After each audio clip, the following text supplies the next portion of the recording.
This is lab assignment number 2, assessment of the ears, mouth, nose, and throat. My name is Jeffrey Williams, and I consent to this video assessment. First, we will begin with the assessment of the ears. Throughout this assessment, we will be noting any hearing deficits. First, we will be inspecting the size and shape of the ears. We will be noting the skin color, the height of the ears, to see if there's any lesions, bumps, or abnormalities. We will also be noting if there is any swelling, any pain at the tragus, or any excess cerumen present.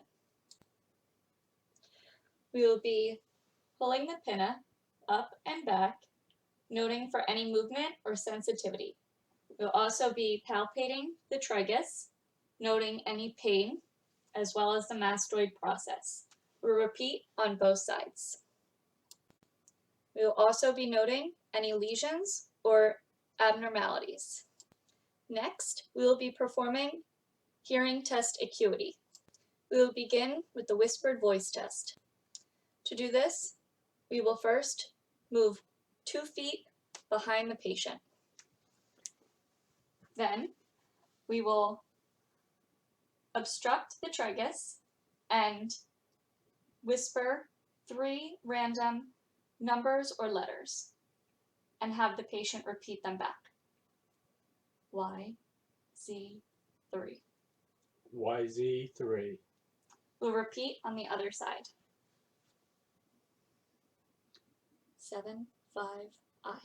75I. If the patient did not accurately repeat back this series, we would repeat this test again. Next, we will be moving on to the nose assessment. We will be looking at the proportion, symmetry, and location of the nose on the face. We'll be analyzing the skin and looking for any deformities, deviations, or abnormalities. We will first ask the patient if they have had any previous injuries to the nose.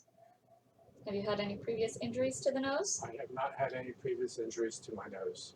If history of injury is present, we would gently palpate the nose for any movement and inspect for any pain. Next, we'll be testing the patency of the nostrils. First, I'll begin by occluding one of the nares, asking the patient to sniff inward, and I would be noting any obstruction and inability to do so. I then repeat on the other side. Sniff in. I will now ask the patient to tilt their head backwards and note any deviations of the septum in the middle. I would analyze and inspect for the color inside of the nares, noting any swelling or discharge present, inspecting for any foreign bodies or bleeding as well. Next, we will be palpating the sinus areas, noting any pain, tenderness, or inflammation. I'll first begin by palpating the frontal sinuses, under the eyebrows, and then under the cheekbones. Firm palpations would be done under the maxillary sinuses.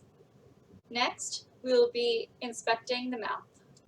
Throughout this oral exam, we will also be assessing the patient's odor of their breath. I will first begin by asking the patient to smile with their teeth and inspecting the color, moisture of their lips, as well as the appearance of their teeth.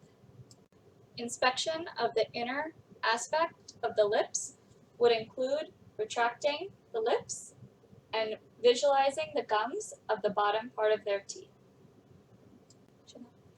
Noting any absence of teeth, as well as the color, lesions present inside the mouth. Decay, alignment, and the amount of teeth are pertinent information to collect as well. The gums should be a pink or coral color, and a normal amount of saliva should be present. Next, we'll be inspecting the tongue. To test cranial nerve number 12, you will ask the patient to stick their tongue out and assess to make sure that it protrudes midline. Note any deviations, inability to move the tongue, or any tremors as well. We will also be noting any atrophy of the tongue, as well as any difficulty performing these directions. We will note the color and the texture. Then we will ask the patient to put their tongue to the roof of their mouth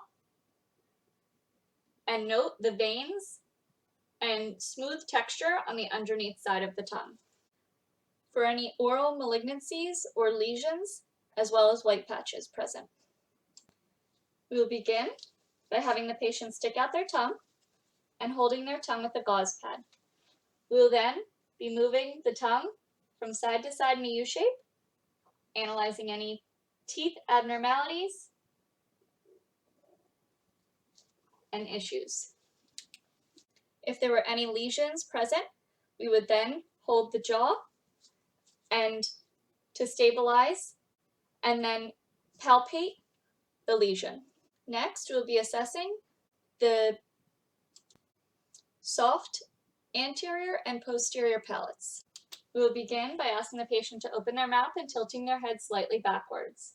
We will analyze the difference between the anterior and posterior palate texture, color, and movability. We will then ask the patient to say ah, and note the uvula moving upward and in a medial fashion. When assessing the patient's throat and uvula, you should properly know how to use the tongue blade. You should press halfway back and off to the side, not in the middle, to prevent eliciting the patient's gag reflex. While analyzing the uvula, we can use our tongue blade to push the tongue down to visualize the tonsils, in which we will be grading them and inspecting them.